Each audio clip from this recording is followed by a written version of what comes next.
Welcome to the drama presentation of 4 interpersonal concepts in communications presented by the InterPersonal Communications class, Communications 201 at Georgia Military College, Fayetteville campus, under the instruction of myself, Professor Nina Wilson. The 4 communications concepts that will be displayed here are the 5 stages of grief, the irreversibility of communications, the equity theory, and the politeness theory. Let's get started with the 5 stages of grief. Grief is a natural process. It's a response to someone losing someone or something that's important to you. You may feel a variety of emotions like sadness or loneliness, and you might experience it for a number of different reasons. Maybe a loved one died, or a relationship ended, or you lost your job. Other life changes like chronic illness or a move to a new home can also lead to grief. Everyone grieves differently, but if you understand your emotions, take care of yourself, and seek support, you can heal. You can't control the process, but it's helpful to know the reasons behind your feelings. So the 5 common stages of grief are denial, anger, bargaining, depression, and acceptance. Every person grieves in their own way and goes through all of these stages in his or her own way. The 5-stage model that will be displayed here is not necessarily in any particular order. A fictional classmate has died. 5 actors, each in a different stage of grief, showing interaction between the people and interaction between a counselor and the students. The irreversibility of communications concept is irreversible and unrepeatable for the same physiological reasons. Communication sent and received creates new chemical and electrical pathways through the synaptic neurotransmitters in the brain. These pathways are irreversible. Through science has recently shown they can be muted. These pathways are also unrepeatable because if you try to repeat a communication, either a sent or received communication, you're actually repeating the memory of the communication, and memories are also still a memory and not the original communication. If you rethink the communication, it by definition cannot be a repetition.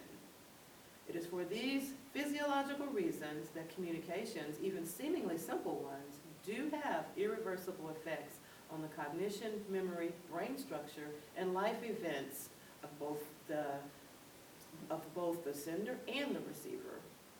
This is why the more practical explanations that lead to wisdom, like think before you speak, appear wise through your silence, and a hasty word cannot be recalled or come into being. This drama is inspired by the movie Mean Girls. It displays how gossip spreads between different people and the original person ends up regretting what they said. 3 or 4 gossipers, 1 victim.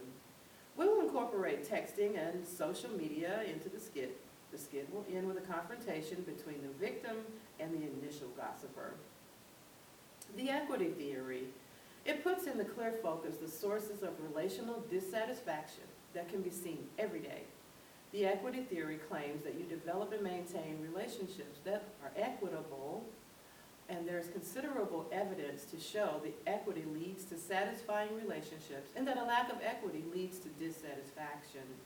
The greater the equity, the greater the dissatisfaction, and the greater likelihood that the relationship will end.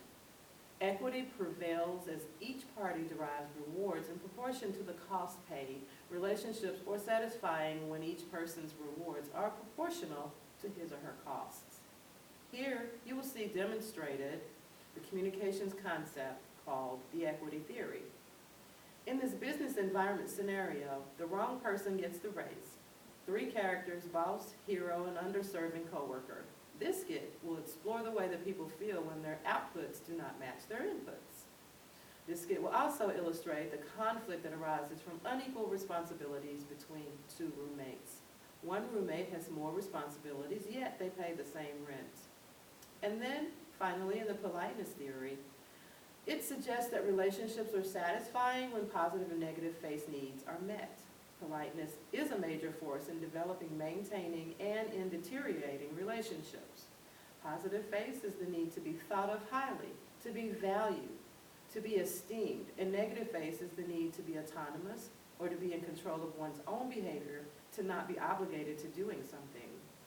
Relationships develop when needs are met and are maintained. When the rules of politeness are bent or violated too often or ignored completely, relationships deteriorate.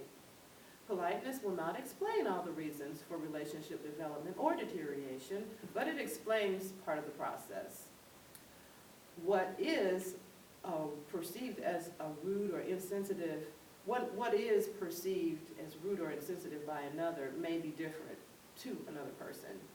Either way, when one assumes something generally considered impolite is okay, while the other does not perceive problems in the relationship and communications develop. In this drama, customer service at a restaurant, a waiter or waitress is pressured to be polite to a rude customer. There are 4 characters: the waiter, the rude customer, the cook, and the bystander, which is an embarrassed friend. These are the 4 communications concepts and theories that you will see played out in the 4 skits.